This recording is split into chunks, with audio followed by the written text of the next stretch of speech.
इंजेक्शनों की भरमार उनकी केमिकल की दवाइयों की वजह से हुआ। याद रख लें, याद रखें इनको, जो थायराइड का मसला हुआ है। और नवाशी को भी जितने डिप्रेशन का शिकार हुआ, जो कुछ भी है, नवाशी को भी मेडिकल की माफिया की गोलियों की भरमार, इंजेक्शनों की भरमार, ये ची पा करने वाले। और शहबाज शरीफ को भी यही कुछ हुआ है, इसको भी यही बीमारियां ले बैठी हैं। और इन्होंने पैसे जैसे लूटे हैं वैसे ही उन्होंने वापस लेने हैं। पाकिस्तान को लूटा है, इनको वो लूटेंगे। वो बड़े डाकू हैं, ये तो छोटे डाकू हैं ना, वो बड़े डाकू हैं। मेडिकल माफिया, WHO के जितने भी बड़े बड़े बिग हॉस्पिटल है, वो बड़े डाकू हैं, वो इनको लूटते हैं। ये तो पाकिस्तान को लूटा, अपने मुल्क को लूटा, वो इनको लूटेंगे। तो वो क्या हुए, वो बड़े डाकू हुए कि नहीं हुए? मैं क्या कहता हूं, वो डाकू हैं जो आपको मार भी देते हैं, आपका माल भी ले जाते हैं। तो याद रख लें, पाकिस्तान की तिब्बे नबी के सेंटर और पाकिस्तान की तिब्बे नबी की टीम आपके पाकिस्तान के पूरे वर्ल्ड के लोगों के हक के लिए जंग लड़ रही है। और उसके शाना बशाना आपने खड़ा होना है और इंश्योरेंस का बहाना बाइकाट करें।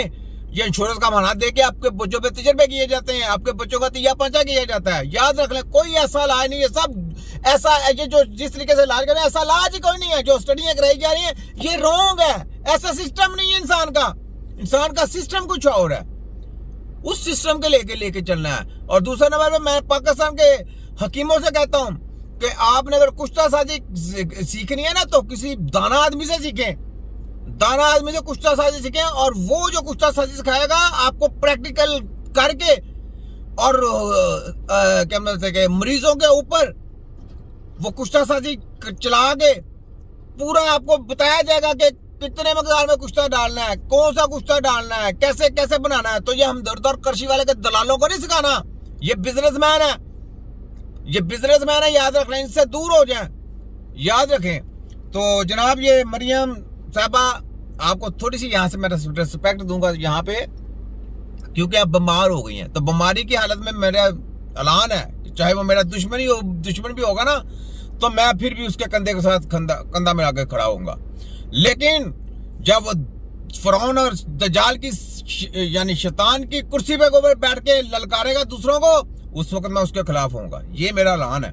लेकिन जब बीमार आ जाएगा, फिर उसको अल्लाह नजर आता है कि अल्लाह पकड़ में रखता है ना। फिर उस वक्त तो अल्लाह की पकड़ जब आ जाता है ना, फिर उसको जब अल्लाह याद आता है, तो फिर हम कौन होते हैं जनाब उसके खिलाफ बात करने वाले? उस वक्त हम उसके साथ होंगे। तो इसलिए अगर आप अपना इलाज कराना चाहेंगी तो प्राइवेट आपका ट्रीटमेंट होगा। आपने बकायदा ऐलान करना है कि मैं हकीम नजीर के पास जा रही हूं अपना इलाज कराने के लिए। ये आपने पाकिस्तान में कहना है, उसके बाद आपका इलाज शुरू करूंगा, वरना इलाज नहीं आपका शुरू होगा ऐसे। ठीक है, पहले आप अमेरिका, लंदन, जर्मन जाए, वहां पे इलाज नहीं होगा। ऑपरेशन बोलेंगे नहीं कराना, जब आप कहेंगे ना ऑपरेशन करा के बेड़ा गर्क हो जाएगा। याद रख लें, आपको नहीं पता बाद में आपको क्या प्रॉब्लम आनी है। ये याद रखना। उन्होंने तो कहना जनाब ये बस हमने पित्ता निकाला है, पित्ता तो निकाल दिया, लेकिन जो बाद में आपको प्रॉब्लम आई, पता आपको क्या प्रॉब्लम आती है बाद में? ये पित्ता तो निकाल देते हैं, पित्ता निकालने के बाद आपको पता क्या होता है? आपको हमेशा स्टोमक का प्रॉब्लम रहता है, आपका ब्लड प्रेशर हाई ऊपर रहता है, तरह तरह की बीमारियां आपके अंदर पैदा होनी शुरू हो जाती हैं। तो इसलिए मैं क्यों कहता हूँ कोई आर्गन अंदर से निकालना नहीं है जितनी देर तक हकीम ना कहे, हकीम का सिग्नेचर ना हो। आपने किसी भी किस्म की सर्जरी नहीं करानी, किसी किस्म का ऑपरेशन नहीं कराना, किसी किस्म का कोई इंजेक्शन नहीं लगाना, किसी किस्म की ये ड्रग माफिया की हराम की दवाइयां नहीं खानी, ये ड्रग माफिया बंद करना है। ये याद रख लीजिए, जो बातें हैं ये सोने पे सुहागा हैं और बड़ी सुनहरी बातें हैं, इनको फॉलो करें दिमाग में। तो मरियम साहबा, ये मैंने आपके लिए मैसेज कर दिया। इससे गले में तब्दीलियां रोनुमा होती हैं। इन तब्दीलियों के जेर असर खलिये तेजी से बढ़ने लगते हैं। कैंसर ज़दा खलिये एक जगह जमा होकर रसोली की शक्ल इख्तियार कर लेते हैं। रसोली बड़ी होकर गर्दन में लिम्फ नोड्स तक फैल सकती है। कैंसर ज़दा खलिये बाजू का फेफड़ों और हड्डियों तक फैल जाते हैं। थायराइड कैंसर खवातीन में ज्यादा आम है। इसके इम्कानात बढ़ाने वाले अवामिल में सर या गर्दन का शुआओं से सामना होना, जीनियाती मसाइल और गिल्लड़ काबिल जिक्र है। ये बहुत गंदी बीमारी है जो गुरूर और तकब्बुर करने वाली जालिम खातून के हिस्से में आई है, जिसने आम अवाम पर जुल्म और जबर किया और अब अल्लाह ताला का अजाब नाजिल हुआ है। देखिए, आपको लोग किस तरीके में कह रहे हैं। आपने एक काम करना है मरियम साहबा, मैडम मरियम, आपने क्या करना है? आपने एक तो अपनी कौम से माफी मांगनी है। मेरे पास अगर मेरे से इलाज कराना है, कौम से माफी मांगनी है। और आपने मुखलसाना तौर पे आपने कहना कि जी मेरे से गलती हो गई, मेरे से अगर मेरी कौम नाराज है, जो कुछ भी है मुझे माफ करिए अल्लाह के वास्ते, हमारे नबी पाक सल्लल्लाहु अलैहि वसल्लम के वास्ते। इंशाअल्लाह हमारी कौम ऐसी है, वो प्यार करने वाली है, वो आपको माफ कर देगी। लेकिन आपने फिर सीधा रास्ता अख्तियार करना है।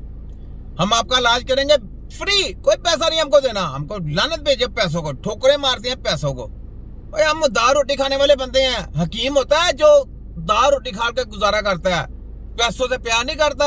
हम अपने मरीजों से मोहब्बत करते हैं। मेरे प्राइवेट पेशेंट है, मालूम है, मैं मोहब्बत करने वाला हूं उनसे। तो हॉस्पिटल का स्टाइल हो पकड़ता हूं, स्टाइल हो, दूसरा नहीं पकड़ता।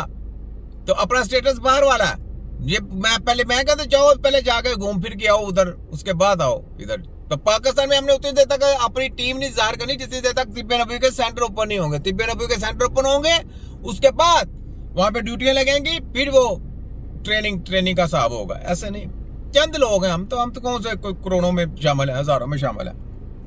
तो ये चीजें सोचे आप, ठीक है। ये सुने, अभी ये इमरान खान को जान से मारने की धमकी देकर रवाना हुई। मरियम नवाज ऐसे जालिम खानदान से है कि जो सिर्फ धमकी नहीं देते, अमल करते हैं। शहबाज शरीफ की गर्दन पर हजारों, जबकि नवाज शरीफ की गर्दन पर सैकड़ों खून है। जब से मरियम आई है, अपने बाप चचा की तरह कई लोग लापता और जाँ बहक हो चुके हैं।